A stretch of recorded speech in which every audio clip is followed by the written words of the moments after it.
चलिए जानते हैं दिल्ली की 25 बड़ी खबरों को सिर्फ 10 मिनट में। लेकिन उससे पहले वीडियो को लाइक और चैनल को सब्सक्राइब जरूर करें।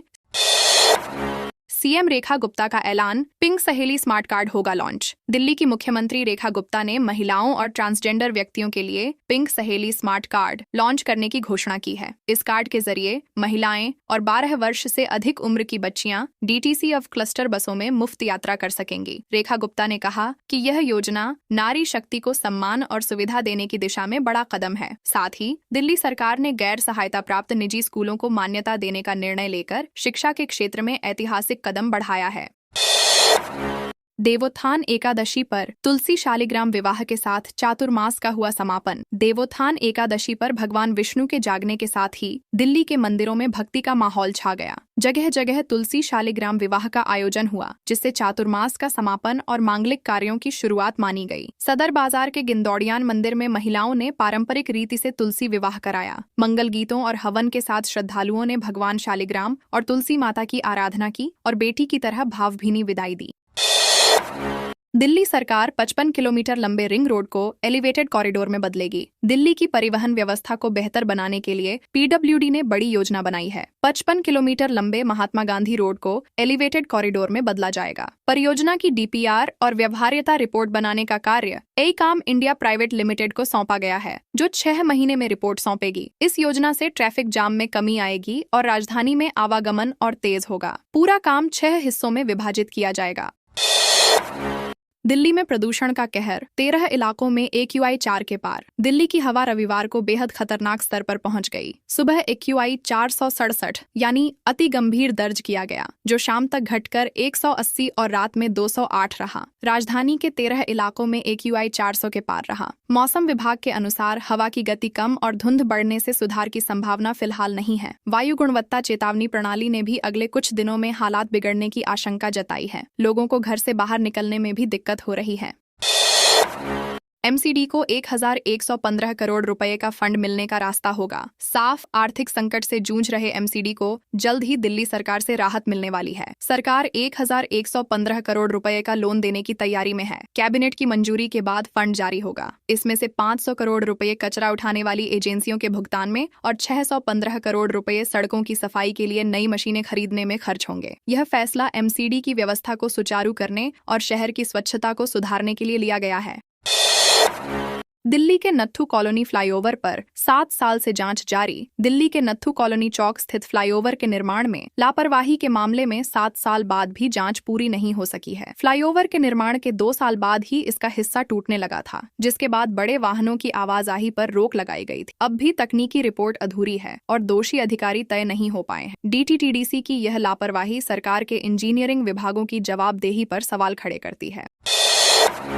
साइबर अपराध पर दिल्ली पुलिस का करारा प्रहार। दिल्ली पुलिस ने साइबर ठगी रोकने के लिए EFIR की नई सुविधा शुरू की है। अब 1 लाख या उससे अधिक की ऑनलाइन ठगी पर तुरंत EFIR दर्ज की जाएगी। पहले दिन 25 FIR दर्ज हुई, जिनमें 3 मामले 10 लाख से ऊपर के थे। यह कदम पीड़ितों को त्वरित राहत देने और साइबर अपराधियों पर सख्त कार्रवाई सुनिश्चित करने की दिशा में अहम साबित होगा। पुलिस ने कहा है कि इससे ऑनलाइन धोखाधड़ी के मामलों में तेजी से न्याय मिलेगा।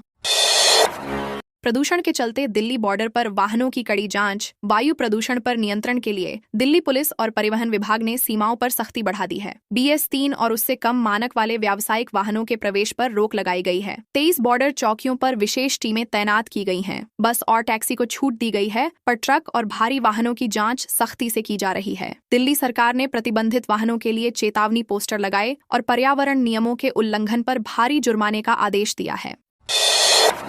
मंदिर से मूर्तियां हटाने पर विवाद, लोगों ने लगाया जमीन बेचने का आरोप। नार्थ घोंडा के सुभाष मोहल्ले में मंदिर से मूर्तियां हटाए जाने पर हंगामा मच गया। स्थानीय लोगों ने पुजारी पर मंदिर की जमीन बेचने का आरोप लगाया। मामले में पुलिस ने पूजा स्थल को नुकसान पहुंचाने और धार्मिक भावनाएं आहत करने के आरोप में FIR दर्ज की है। भाजपा नेता आशीष पूनिया ने बताया कि मंदिर लगभग 2 दशक पुराना है और दान की जमीन पर बना था। लोगों ने मंदिर पर ताला लगाकर पुजारी के खिलाफ कड़ी कार्रवाई की मांग की है। नाले की पुलियां टूटने पर लोगों का जीवन अस्त व्यस्त। जसोला गांव में क्रिस्प अस्पताल के पास नाले पर बनी पुलिया टूटने से लोगों की परेशानी बढ़ गई है। पिछले 1 महीने से चर्च रोड पर घुटनों तक गंदा पानी भरा हुआ है। वाहन चालक किसी तरह पार कर रहे हैं, लेकिन पैदल यात्रियों को 400 मीटर तक पानी से होकर गुजरना पड़ता है। जनप्रतिनिधियों और विभाग से शिकायत के बावजूद समाधान नहीं हुआ। दरअसल जलभराव के कारण पुलिया को तोड़ दिया गया था, पर मरम्मत नहीं हुई। अब इलाके में लोगों का दैनिक जीवन पूरी तरह प्रभावित है।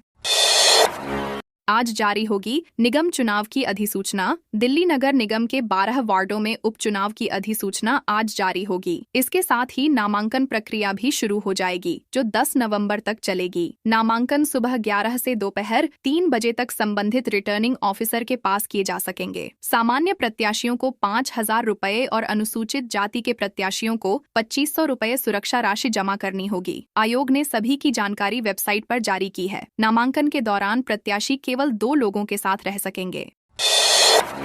दिल्ली एनसीआर में छाई धुंध की चादर। दिल्ली एनसीआर में वायु प्रदूषण लगातार बढ़ रहा है। सोमवार सुबह दिल्ली का औसत AQI 319 रहा, जो बेहद खराब श्रेणी में है। आनंद विहार में 371, लोधी रोड पर 312 और ITO पर 160 दर्ज किया गया। नोएडा, गाजियाबाद और गुरुग्राम में भी हवा की गुणवत्ता खराब श्रेणी में रही। धुंध की मोटी परत से दृश्यता घट गई है, जिससे ट्रैफिक प्रभावित हुआ। प्रशासन ने सड़कों पर पानी के छिड़काव और डस्ट कंट्रोल मशीनें लगाई हैं, ताकि प्रदूषण पर कुछ हद तक नियंत्रण पाया जा सके।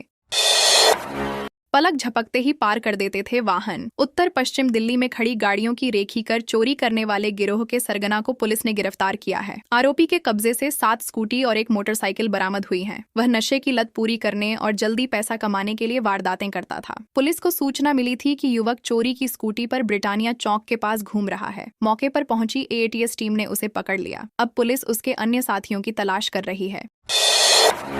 दिल्ली में गिरफ्तारी के डर से बदमाश ने दूसरी मंजिल से लगाई छलांग। बाहरी दिल्ली के शाहबाद डेयरी इलाके में चोरी के दौरान पकड़े जाने के डर से एक बदमाश ने दूसरी मंजिल से छलांग लगा दी। गिरने से वह घायल हो गया। स्थानीय लोगों ने उसे पकड़कर पुलिस के हवाले कर दिया। पुलिस ने आरोपी के पास से चोरी का सामान बरामद किया और उसे इलाज के लिए अस्पताल भेजा। आरोपी के खिलाफ चोरी का केस दर्ज कर लिया गया है। फिलहाल पुलिस उसके आपराधिक रिकॉर्ड की जाँच कर रही है और पूछताछ जारी है। दिल्ली हाईकोर्ट के फैसले से लॉ स्टूडेंट्स को मिली बड़ी राहत। दिल्ली हाईकोर्ट ने लॉ स्टूडेंट्स को बड़ी राहत दी है। कोर्ट ने कहा कि न्यूनतम अटेंडेंस की कमी के आधार पर किसी छात्र को परीक्षा में बैठने से नहीं रोका जाएगा। कोर्ट ने बार काउंसिल ऑफ इंडिया को अटेंडेंस नियमों में सुधार का निर्देश दिया है। साथ ही कोर्ट ने छात्र सुशांत रोहिल्ला की आत्महत्या से जुड़े स्वत संज्ञान वाले मामले को बंद कर दिया। इस फैसले से देश भर के लॉ छात्रों को न्याय संगत अवसर मिलने का रास्ता खुला है।